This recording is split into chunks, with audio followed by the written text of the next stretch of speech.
Olá, produtor e produtora rural, colaborador do Mundo Agro. Sejam muito bem-vindos ao AgroTalk. Eu sou Ângela Ruiz, jornalista especializada em agronegócios pela Exalc USP, podcaster e produtora de conteúdo agro aqui na Climatempo.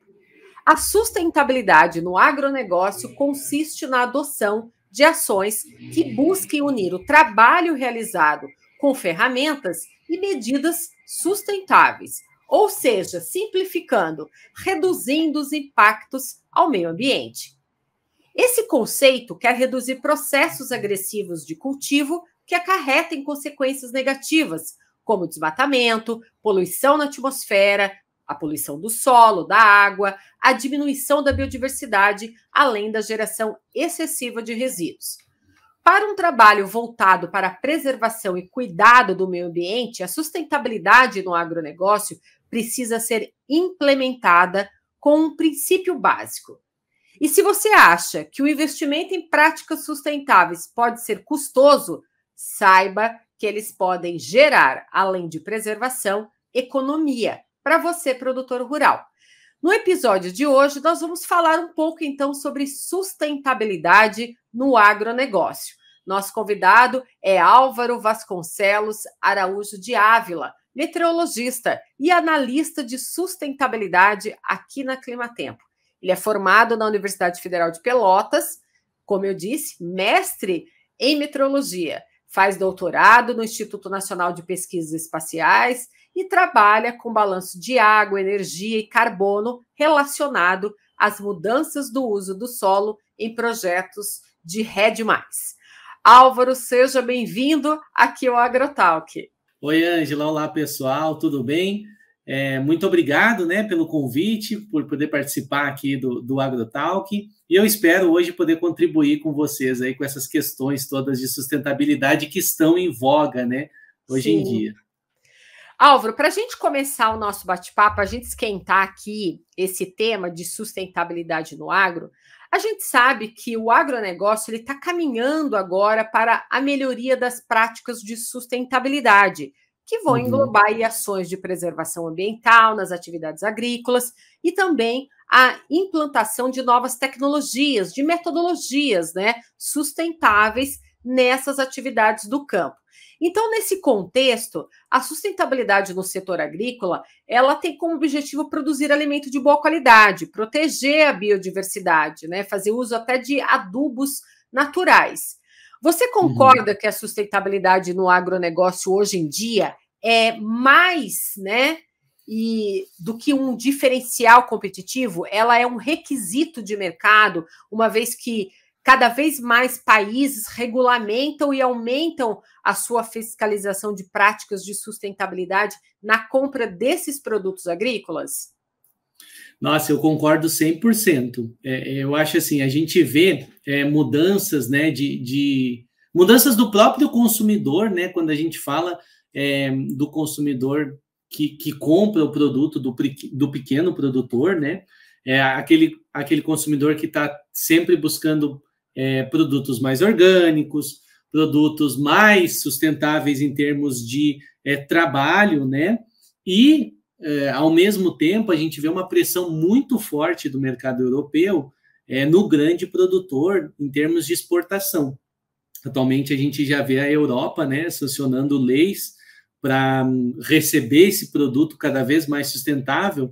Então a gente vê uma cadeia hoje que vai desde o pequeno produtor até o grande produtor.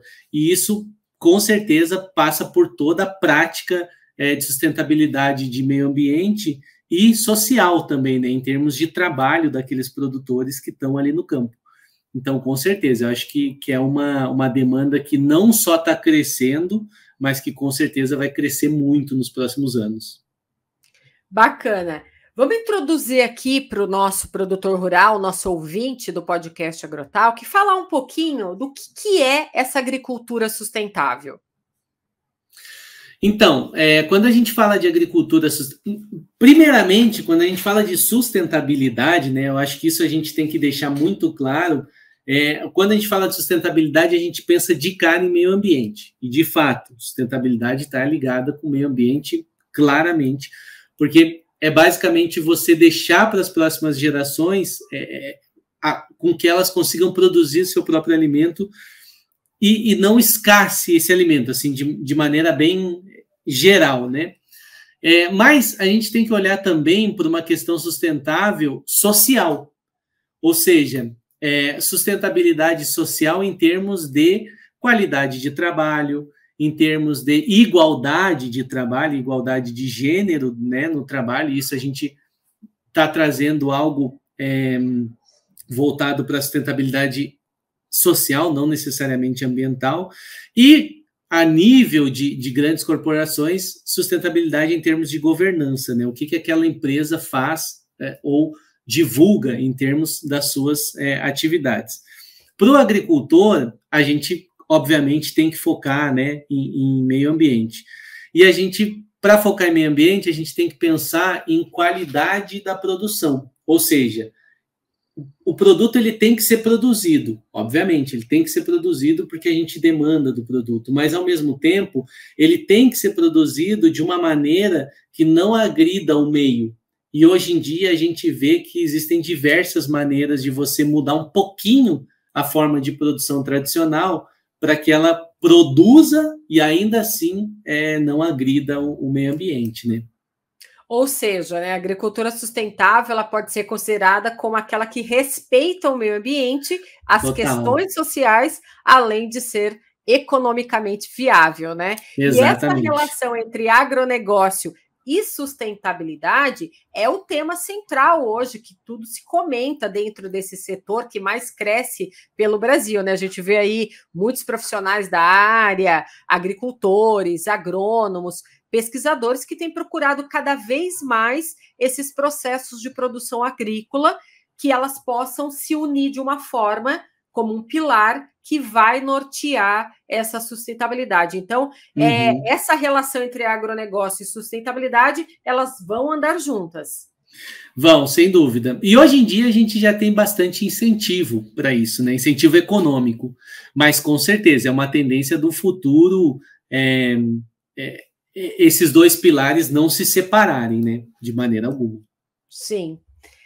E eu fico imaginando aqui, a respeito da gente contextualizar um pouco sobre esse marco agora do carbono. E aí a gente pensa aqui, como o produtor rural pensa no campo, como que eu, produtor rural, posso praticar a sustentabilidade no agronegócio? Porque, veja bem, a gente tem muitas técnicas para ser aplicadas, né, dentro dessas práticas de sustentabilidade no agro. Aí eu vou colocar aqui umas características aí principais. Tem a questão da água, do solo, a captação da água da chuva para irrigação. Eu queria que você falasse um pouco para a gente sobre como praticar, então, essa sustentabilidade.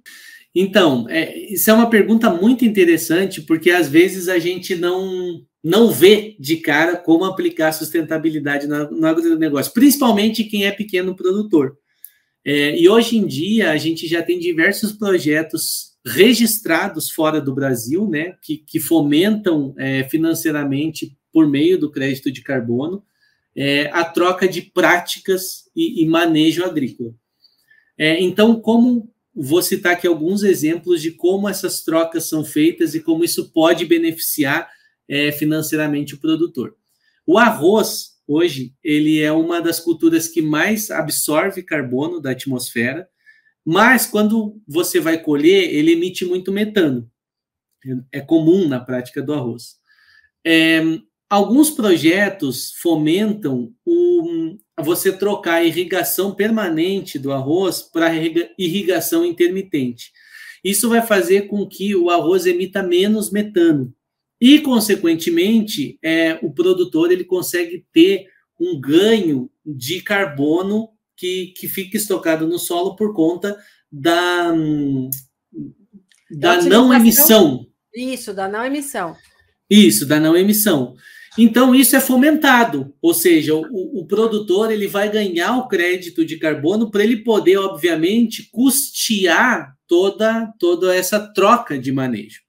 Agora, o grande produtor tem muita condição de fazer isso. O pequeno produtor, por ele ter uma área menor, às vezes ele pensa, mas eu não consigo. Mas existem projetos hoje que você une vários produtores em várias fazendas diferentes, mas que estejam dentro do mesmo bioma ou dentro da mesma climatologia, e aí, com base em todas essas fazendas, a gente consegue ter uma estimativa maior da quantidade de carbono que deixa de ser emitido. E, consequentemente, toda essa cadeia de pequenos produtores acabam ganhando o crédito de carbono. Então, são alguns exemplos, né, de projetos que já estão em vigência de crédito de carbono em termos de emissões, né, e sustentabilidade. E eu acho que isso é muito importante o produtor olhar para esse lado, porque quando você fala de sustentabilidade, às vezes a gente assusta falando, pô, mas eu vou ter que trocar aqui a minha produção, vou ter que gastar para fazer algo sustentável. Uhum. Você vai ter que gastar, mas, consequentemente, você pode ter um incentivo financeiro para fazer isso. E o mercado de crédito de carbono entra com essa premissa, né, de financiar projetos que facilitem a captura de CO2 ou a não emissão, né, de gases de efeito estufa.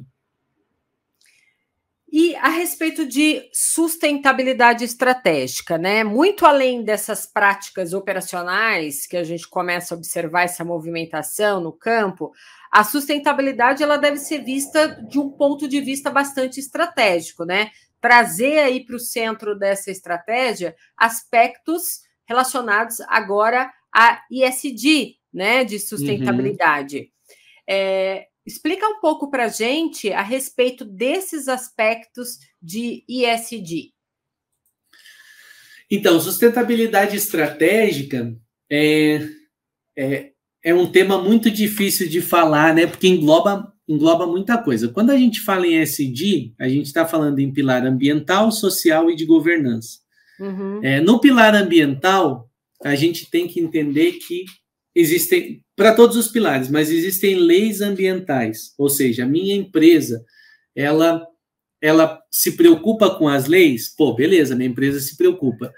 Então, ela está fazendo o mínimo que se espera dela, que é se preocupar com as leis, né? Isso a gente está falando em termos de um negócio resiliente. Uma empresa que se destaca em termos de ESG, né, e importância para o meio ambiente, é aquela empresa que, além de se preocupar com as leis, ela vai além. Ela vê futuros gaps, né?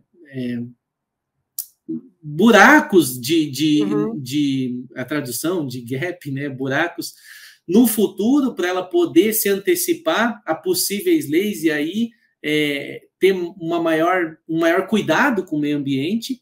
E o mesmo vale para o social e para a governança. Só que quando a gente fala em ESG, é muito complicado trabalhar com o além, porque o mercado muda, muitas coisas estão mudando.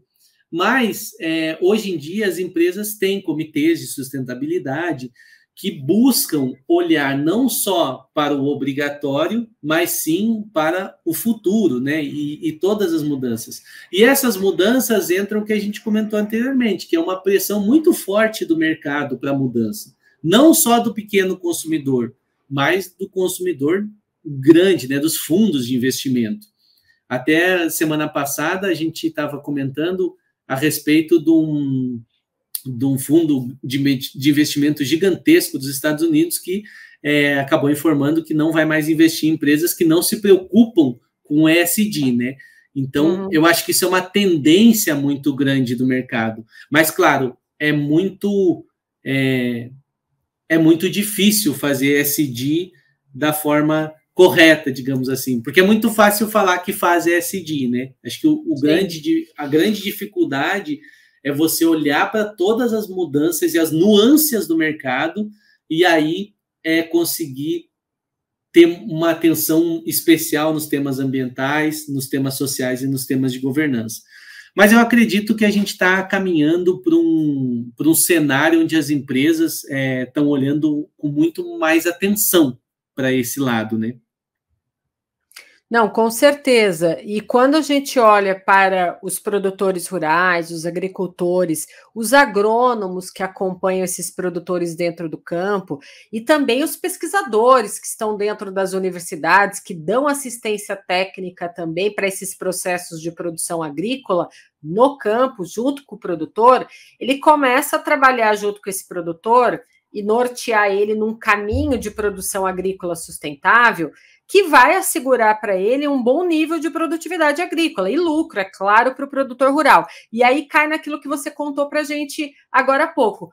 Ele vai ter que transformar a produção dele, mudar algumas coisas da produção dele? Sim, ele vai passar por esse processo, mas ele sabe que ele vai ter estímulos, investimentos de pesquisa, e também vai ter ali outras empresas e startups ajudando ele, financiando, né, impulsionando ali com tecnologias sustentáveis para ajudar ele a aumentar aquela produtividade, ter o retorno financeiro para todos. Então, são várias adoções de vários processos e isso vai trazer para nós, consumidores, uma maior qualidade no alimento que é produzido, a confiança daquele produto que vem do campo, né? E a gente vai estar diminuindo esses impactos socioambientais. E aí a gente pensa também na certificação de sustentabilidade que esse produtor também vai adquirir, porque ele está agregando valor ao produto dele, não é verdade? Não, sem dúvida. Eu acho assim, a gente... Hoje em dia a gente vê, né? É só ligar qualquer jornal e meio de comunicação, a gente vê como a gente está sendo impactado cada vez mais por eventos, né, de tempo severo ou secas, né? A gente teve uma grande seca aí em 2021. Então, cada vez mais essa preocupação do produtor, né, com todas as questões ambientais e de sustentabilidade impactam, obviamente, na produção dele, né?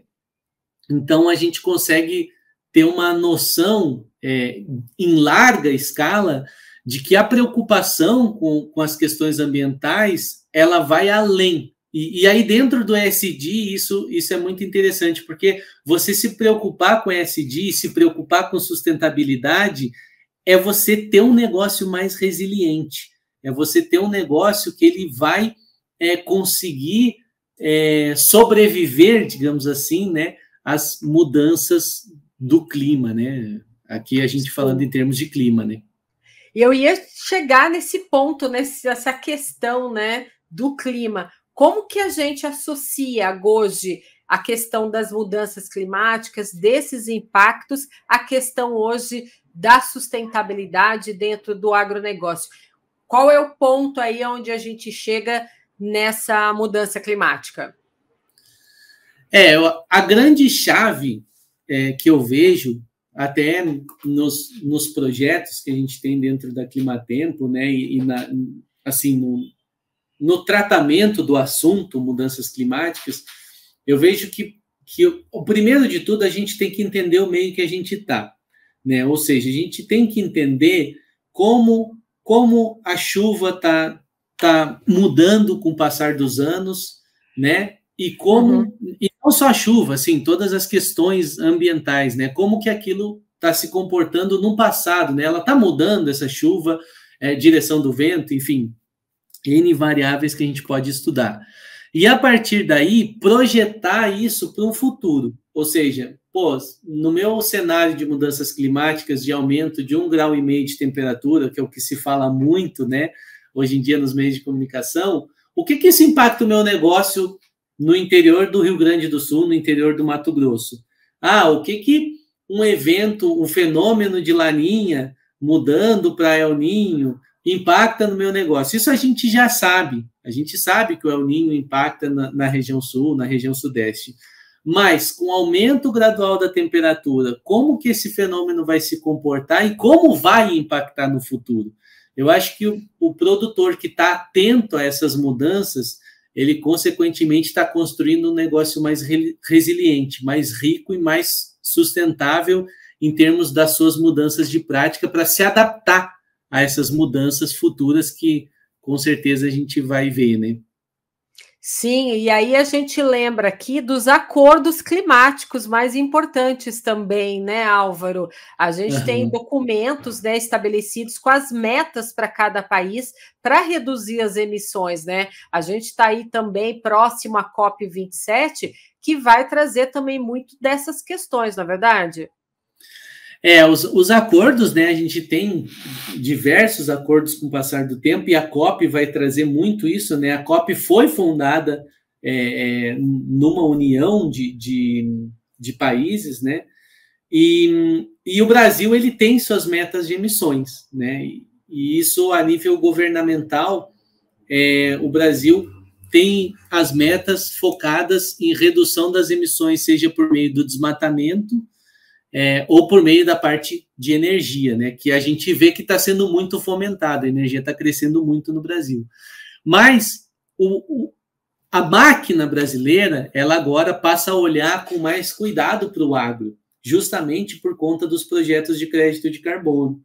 E o agro, e esses projetos para o agro, eles estão tomando força no Brasil. Tanto é que, alguns anos atrás, a gente não tinha nenhum projeto de crédito de carbono de agro no Brasil.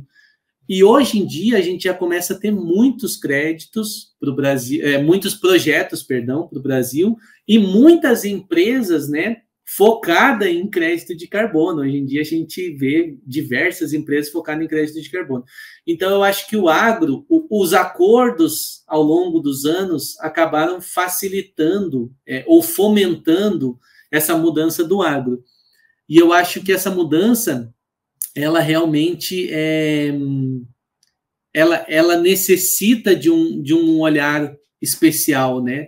Porque a gente vai ver na COP todas as discussões de emissões, e a gente vê, né, o Brasil como um dos países que mais emite no mundo atualmente, mas a gente tem uma contribuição que a gente pode fazer para reduzir essas emissões. E o agro, obviamente, entra muito nessa questão de redução de emissões, né? E dentro desse mercado de carbono, eu sei que tem o mercado de carbono voluntário e o regulado. Você consegue explicar para a gente um pouquinho de cada um deles, começando pelo mercado de carbono voluntário? Sim, o mercado. Posso começar pelo regulado? Acho que fica mais fácil a gente montar a nossa linha de raciocínio. Quando a gente teve o protocolo de Quioto, né, lá atrás, em 97, se eu não me engano, o protocolo de Quioto, ele trouxe que uma das premissas do protocolo era que os países em desenvolvimento, eles deveriam ter metas de emissões, todo o país. Então, quando a gente desenvolve alguma meta, ou define uma meta para um país, e esse país não atinge aquela meta, ele fica com um déficit de carbono que ele deveria ter atingido e não atingiu. A partir desse déficit, ele consegue comprar o déficit positivo de um outro país. Então, cria-se um mercado de troca de carbono, um mercado regulado que foi inicializado, digamos assim, no protocolo de Paris, no Acordo de Paris, perdão, já em 2015. Então, a gente tem um mercado regulado, onde o país que emite mais consegue comprar do país que emite menos.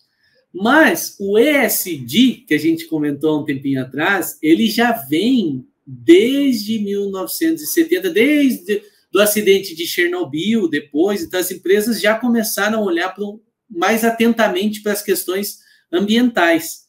E houve uma pressão muito forte do mercado financeiro em termos de emissão e de poluição. E, a partir daí, cria-se o mercado voluntário. Ou seja, eu tenho a minha empresa, eu vejo que a minha empresa emite muito e eu vou tentar, de alguma forma, reduzir as emissões da minha empresa. E aí criou-se todo esse mercado voluntário de compra e venda de créditos de carbono. Então, são essas duas diferenças, o mercado regulado e o mercado voluntário. O Brasil, no início do ano, ele teve a primeira tentativa de se criar um mercado regulado no Brasil, mas está parado ainda o projeto, e espera-se que em 2023 a gente tenha uma retomada da iniciativa e a gente futuramente tenha um mercado regulado internamente no país, né? Sim. Eu fico aqui imaginando o produtor que está nos ouvindo, né? E ele fica perguntando, mas qual vai ser aí o meu papel diante dessa mudança toda que a gente está observando, né? E parece que é assim, tem Acordo de Paris, Protocolo de Quioto, vai estar acontecendo a COP27, todo mundo falando sobre sustentabilidade no agro, sobre ESG. Qual vai ser o meu papel aqui?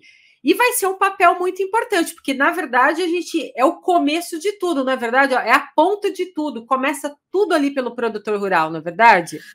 Sem dúvida, o Brasil é um país do agro, né? O Brasil é um país que produz muito alimento, então o produtor rural, ele obviamente está no cerne da questão, né? E eu acho que quando o produtor ele tenta entender o papel dele no meio disso tudo, ele está fazendo um exercício de criar esse negócio mais resiliente que a gente vem falando, né? E é muito difícil você entender e você se ver no meio disso tudo, né? Eu, como consumidor, eu me vejo. Eu sou uma pessoa que eu vou procurar consumir produto mais orgânico, o produto mais que tenha suas práticas mais sustentáveis em termos de trabalho. Sim, tem os selos, né? Os selos de qualidade, que tem os selos. Certificação. Total, e isso eu vejo por mim, assim, né? Esse padrão de consumo, mas é um padrão de consumo que eu mesmo não tinha anos atrás.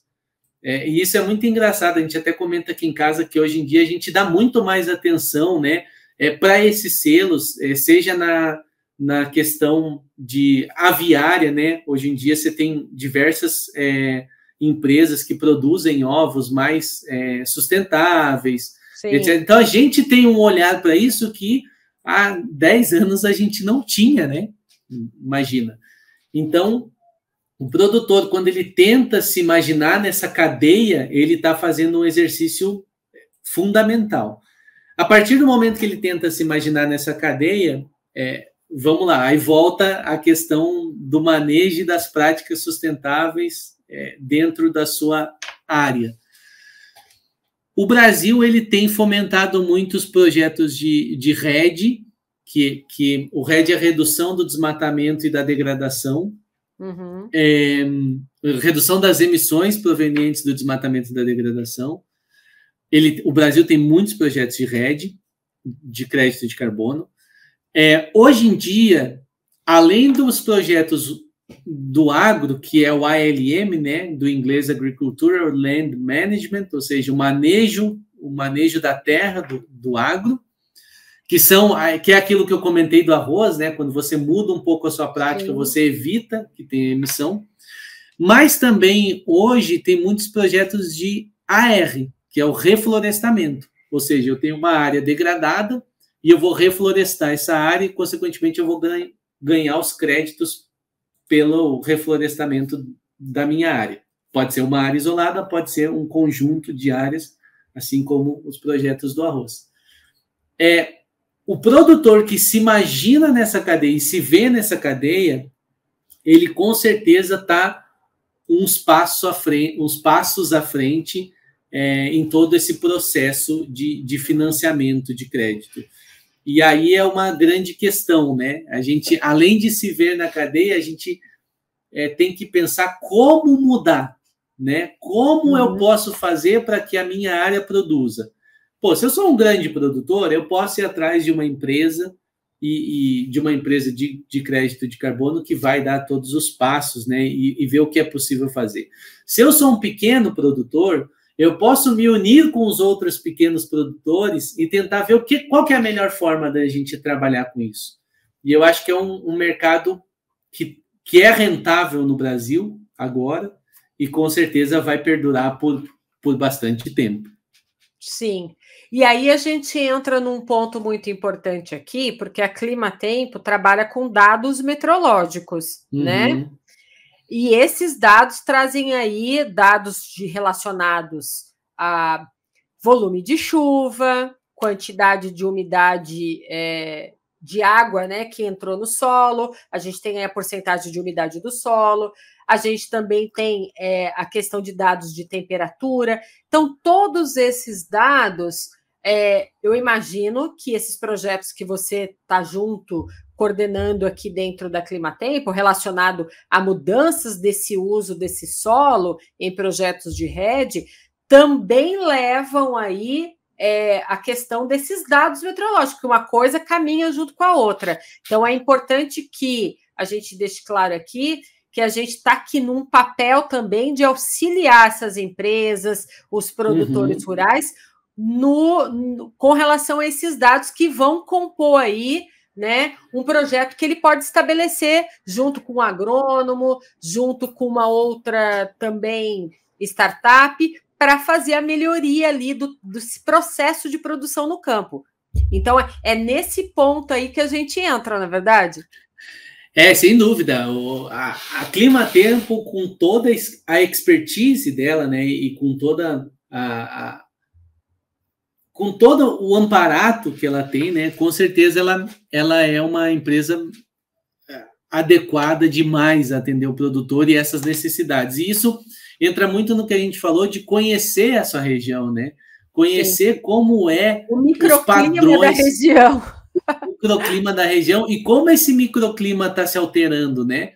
Hoje em dia eu planto arroz na minha região, eu não estou preocupado nos próximos 10 anos. Não, eu estou preocupado com a próxima safra. Mas a próxima safra já pode ter impactos das mudanças climáticas, que é o que a gente está vendo atualmente, né? Então, a Climatempo, com as estações, com os softwares de monitoramento, com toda a gama e expertise, com certeza ajuda a ter esse entendimento da onde eu estou e para onde eu vou, ou para onde eu quero ir, né? Então, a gente pode pegar o gancho dos projetos de crédito de carbono. Eu tenho entendimento da minha região.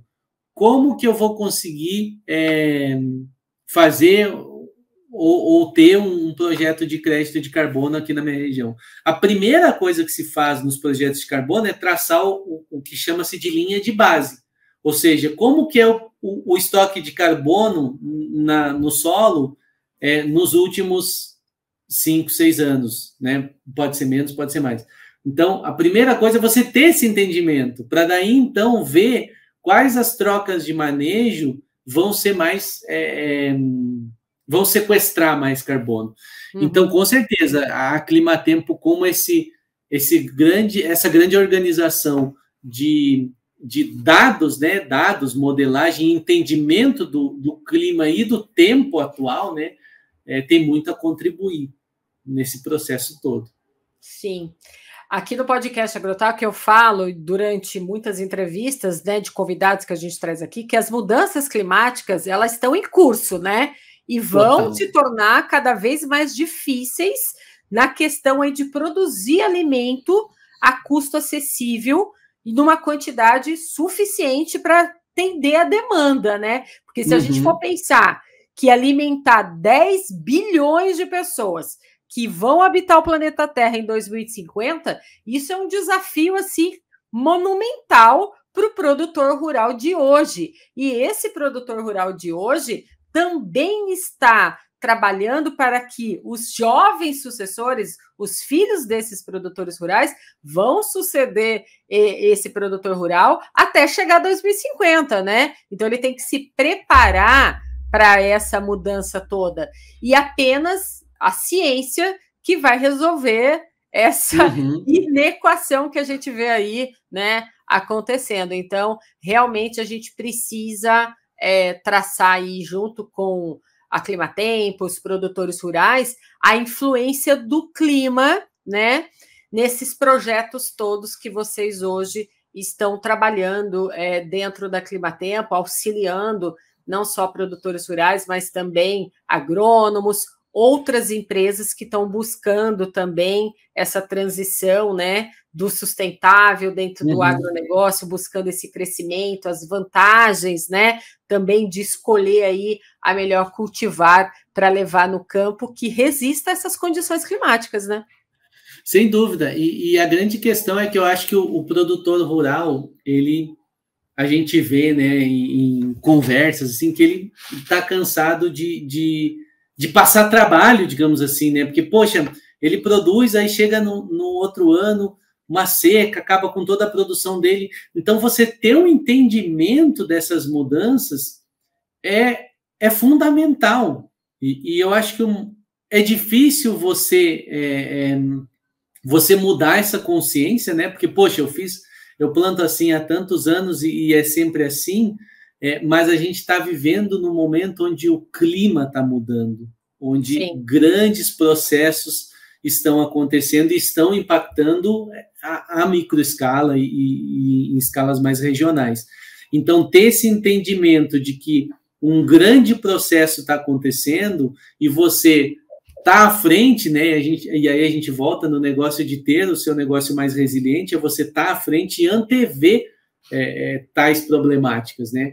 E aí a Climatempo entra com toda essa expertise de, pô, então vamos rodar diversos modelos e vamos ver qual que quais que são as tendências futuras, né? Sim. E hoje em dia ninguém melhor que a Climatempo com essa expertise. Sim, e a gente fala aqui de eventos extremos, né, de mudanças climáticas, a gente começa a ver esses eventos extremos acontecendo, muita chuva em determinado local, muitas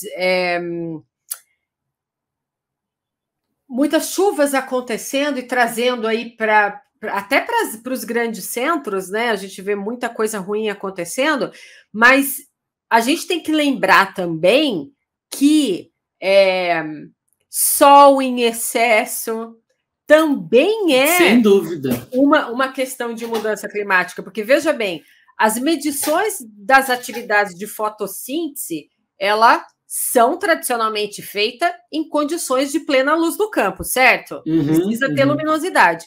Se a gente sofre também com excesso dessa luminosidade, excesso de luz, excesso de calor, como que fica a questão da incidência da luz solar para essas plantas sem um sombreamento, por exemplo, ou vice-versa, né? Então, assim, é algo que precisa, aquele dado precisa ser colocado para o produtor rural, para ele ter tempo de reagir a essa mudança, para ele ter uma resposta, né?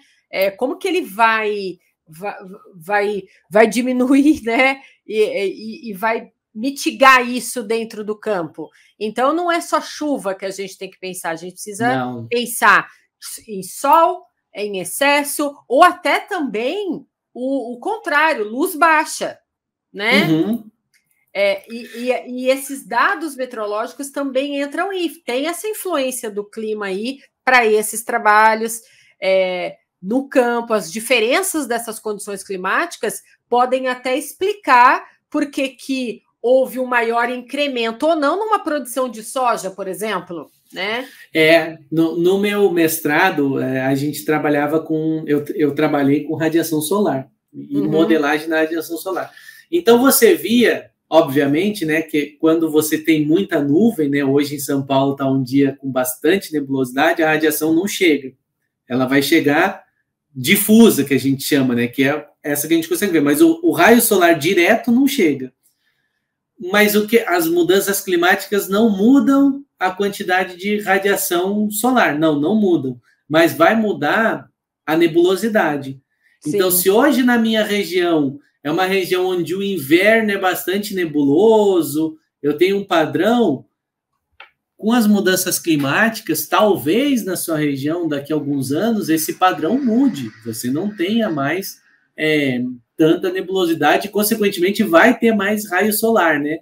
Então, essa é a grande chave da adaptação, é você entender o clima que você está, você projetar as opções de clima futuro, né, que possam vir a acontecer, e aí você se adaptar. Pô, então, se antes eu plantava um cultivo que não necessitava de tanto sol, né, de tanta radiação, como eu vou no futuro agora ter mais radiação, talvez eu tenha que mudar minha forma de cultivo ou o meu cultivo, né? Então, todas essas são questões que o produtor tem que trabalhar, né? E eu ia te perguntar isso, né? O que esperar para esse futuro, né? A gente vai esperar. O futuro começa agora, pela adaptação, na verdade, né, Álvaro? Sem dúvida. Mudança climática já é um fato. Agora saíram artigos recentes, né? Que a gente não tem mais condições de manter a temperatura a 1,5 graus, vai passar de 1,5 graus. Então, com certeza, a gente vai ver eventos cada vez mais extremos, tanto de chuva ou de seca nas regiões. Uhum. Então, eu acho que começa por aí, Ângela, começa pela adaptação. A gente tem que se adaptar à nova realidade e à realidade futura, que a gente ainda não sabe qual é. Mas a adaptação realmente é a chave do início desse processo todo. Bem, para terminar esse nosso bate-papo, eu queria saber, né, você, a equipe da Climatempo, desse projeto que vocês estão desenvolvendo em relação a mudanças climáticas, a sustentabilidade, o que vocês estão projetando aí agora para os próximos meses, como que vocês estão trabalhando, o que vocês estão visionando? Então, a gente está com muito trabalho aqui, né? Porque assim, a demanda pelas mudanças climáticas cresceu assim exponencialmente, né? Cresceu demais nos últimos anos. Então, o que a gente tem feito é todo esse processo com alguns clientes, a gente entende o clima, entende aonde ele está localizado, entende quais são as mudanças nos padrões que estão ocorrendo nos últimos 30 anos para cá. Então, são alguns tipos de projeto que a gente faz dentro da Climatempo. A gente faz também projetos de futuro, né? Ou seja, se a temperatura aumentar tantos graus, qual que vai ser os mesmos padrões para essas regiões. Se ele vai precisar mudar, né, o plantio dele para outras áreas. Se vai precisar mudar o plantio, se vai precisar mudar o manejo, né, ou o cultivo. Então, são N variáveis que a gente tem que considerar, né? E também a gente trabalha muito com monitoramento em tempo real, né? Porque a gente precisa estar fazendo a previsão da semana, dos próximos meses, para entender o tempo como atual, né? Digamos assim. Então, a gente está trabalhando nas 3 frentes, no passado, no presente e no futuro. Bacana, Álvaro. Olha, muito legal esse bate-papo aqui hoje com você, para você trazer um pouquinho para a gente, né? Também dessa rotina que vocês têm dentro da Climatempo, trazendo para a gente aí que é possível, né, fazer uma análise do clima para o produtor rural, esse clima local, da onde ele tem a produção dele. É importante que o produtor saiba que é preciso ter esses dados meteorológicos na mão para ele poder tomar a decisão, né? Não só agora para a próxima safra, mas para ter uma visão do como que ele vai ter no futuro, né? As práticas ali de plantio, de manejo, de como ele vai projetar o aumento da produtividade dele no campo, porque ele quer aumentar a produtividade dele. Então, é importante saber que o clima faz parte, né, dessa gestão ali de todos os recursos que ele precisa utilizar para fazer o plantio e a colheita, seja do cereal, seja da oleaginosa, seja de um hortifruti. Então, o clima está sempre ali, impactando a produção sem dúvida do alimento que chega à mesa do consumidor. Muito obrigada pelo seu tempo aqui conosco no AgroTalk, trazendo esse conhecimento para a gente. Espero rever você aqui mais vezes, contando aí sobre cases de projetos aí para a gente também. Nossa, eu que agradeço o convite, né, mais uma vez, e com certeza eu vou voltar. E acho que a gente tem muito mais assunto para conversar, né, e muito mais temas a tratar, né, nesse sentido. Acho que é muito importante o trabalho da AgroTalk, e gostaria de parabenizar você e toda a equipe por esse trabalho. Eu que agradeço. Então, eu te vejo numa próxima oportunidade aqui no AgroTalk, tá joia? Tá joia, show de bola. Volte sempre, até mais. Obrigado, Ângela. Obrigado, pessoal. Tchau, tchau. Tchau.